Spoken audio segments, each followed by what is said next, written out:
I've never asked anyone this question, actually. It popped in my head.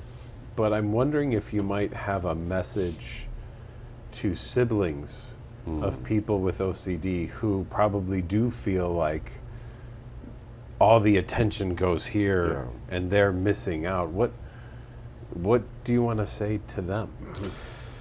Yeah. You know, my outside of my mom, because my mom is the most amazing person in my life, my sister is the second. You can't ask about my sister or my mom if we ever do a live stream again. I hate One and done. I One and hate done. crying. I hate crying. The BDD is like, you're gonna look bad on camera. No, I mean, my sister, like I said, I love my family, but I really love my mom and my sister. And you know, we once again, we did this event together and we were speaking, and it was for the first time I had this moment, and I'm going to air out my dirty laundry.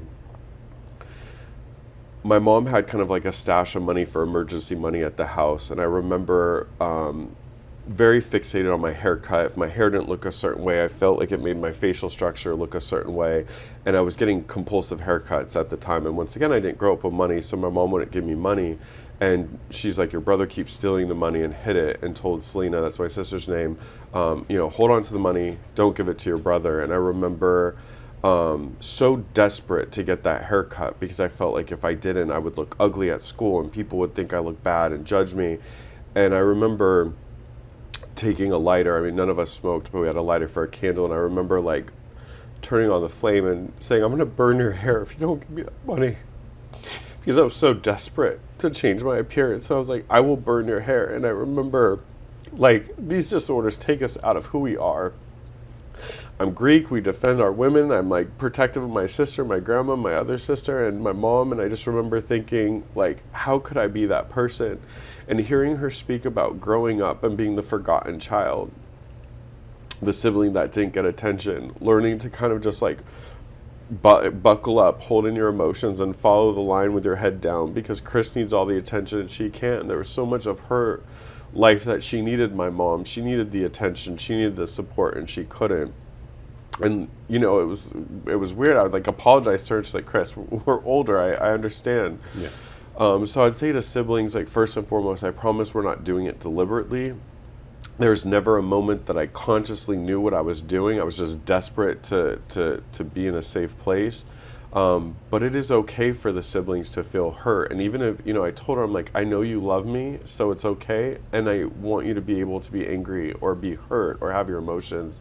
So if there's siblings out there that are feeling like the forgotten child, it's reminding yourself that your loved one isn't doing this on purpose, and it's okay and it's valid to feel like you were forgotten. And my mom and my sister have healed, and I think that's important, and we've had open family conversations about it. And what my sister told me really helped heal her is knowing that my mom and I were just driving without directions. And there's such better directions now because of NOCD and other organizations that are getting people adequate and evidence-based care, but there is no manual for this. We're all doing our best, but I think those healing conversations go much further than people realize, because I know it's made our family absolutely heal. There's people out there watching this now who are just figuring out what's going on in their lives, who are looking for treatment. What's your advice to them? Get treatment, and get treatment, and get the right treatment. The good thing is I always remember learning about the DSM and learning about the treatments in grad school and seeing the stats of the percentage of people that get better in these different disorders and being like, oh my God, that's low. And what always stuck with me is it takes people on average 9 to 10 rehabs to get sober, right. And that still won't guarantee that sobriety will last, right? And I'm like, oh my God. So hearing the stats, I was like, oh, these stats for OCD are higher than everything else. And it made me feel like we have treatments. I was speaking on a panel with Dr. Catherine Phillips, who wrote The Broken Mirror for BDD. And I remember somebody asking about eating disorder. And I'm thinking eating disorder treatment must be more effective because there's so many more people that treat eating disorders.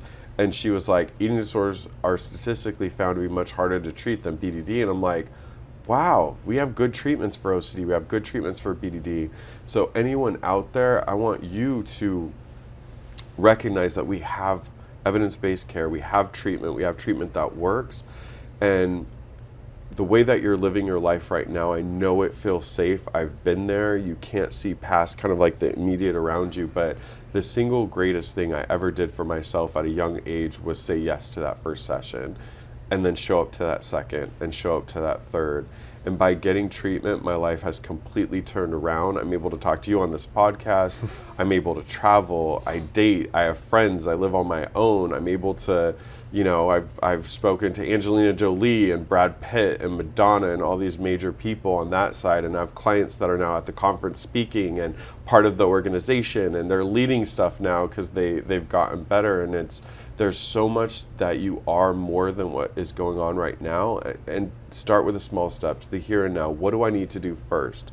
Then what do I need to do second? And trust that the treatment will work.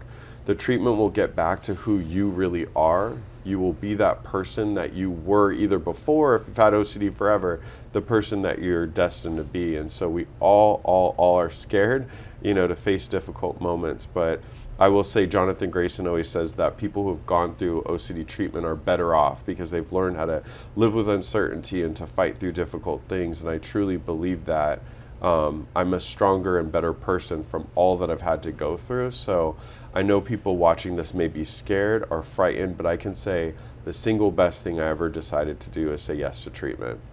Cool. On another note, you, in 25 years from now, I would assume, will be receiving the Career Achievement Award from IOCDF based on everything you've done for them. So I'm just making a prediction, right? Can you say right 45 now. years? Because I'm very young, Patrick. Yeah, in 25 years, I'm only going to be 25. So that's true. That's true. How can I win a Lifetime Achievement Award at sorry, 25? I had a little bump there. So 78 years from now, you will be getting... When they announce the things you've done for your career, in addition to what you've already done, what else would you love it to say? Ooh. Well, I was on a panel with 3 people that have written a book. Mm-hmm. And so Catherine Phillips is like, yeah, and you can get any one of our books. And I was like, I'm the idiot that hasn't written a book yet. So writing a book, I want that to be one thing. Right. So I'm going to hold you to that. Yeah. Mm-hmm. No, I mean, what I would love for it to say is it's already starting to happen, coming to this conference and seeing a couple of my clients speak.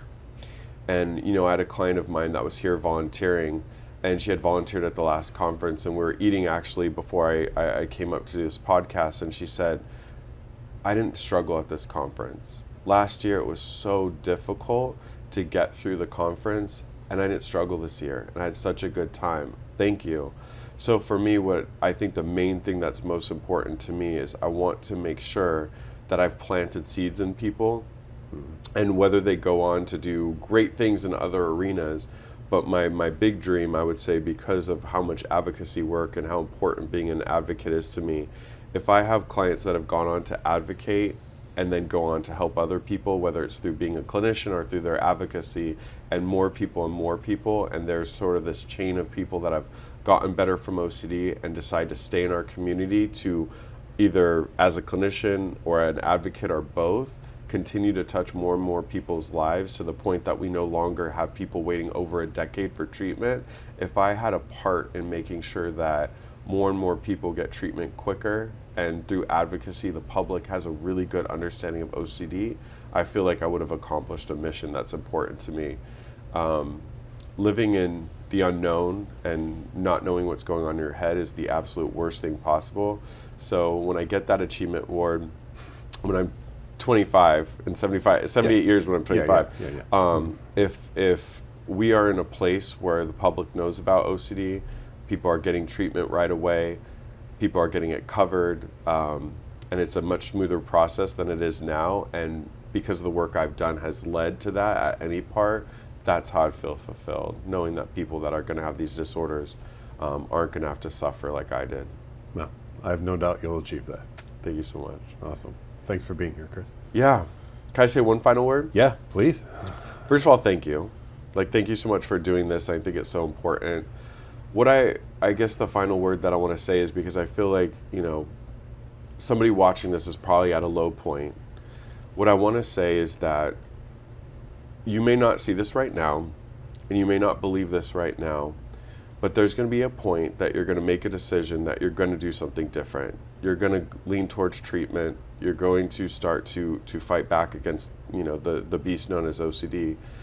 And that moment that you made that decision, just like that moment I made the decision to say yes when my mom found that therapist, just like I do, you will look back and you will be so proud that you made that decision. And that will be a small start on a journey of recovery. And when you're at that point like I am, where you feel, man, I have this managed, I'm in a good headspace, I'm living my life, the OCD is smaller and smaller by the day, you'll be so proud of that moment. So if you're sitting there watching this and you haven't made that decision, there's never going to be a better time, there's never going to be a better day than now to do something about it. So say yes to recovery, you deserve it, and you too will look back and maybe they'll go on your podcast. That would be great. Could use more guests, so yes. That sounds fun. I know. You're like, people get better. You need more guests. Thanks, Chris. Thank you so much, Patrick. And thank you, everyone, for joining us today on the Get to Know OCD podcast. Again, you can subscribe to our YouTube channel at NOCD, and if you need help with OCD or related conditions, go to NOCD.com. We'll see you again soon.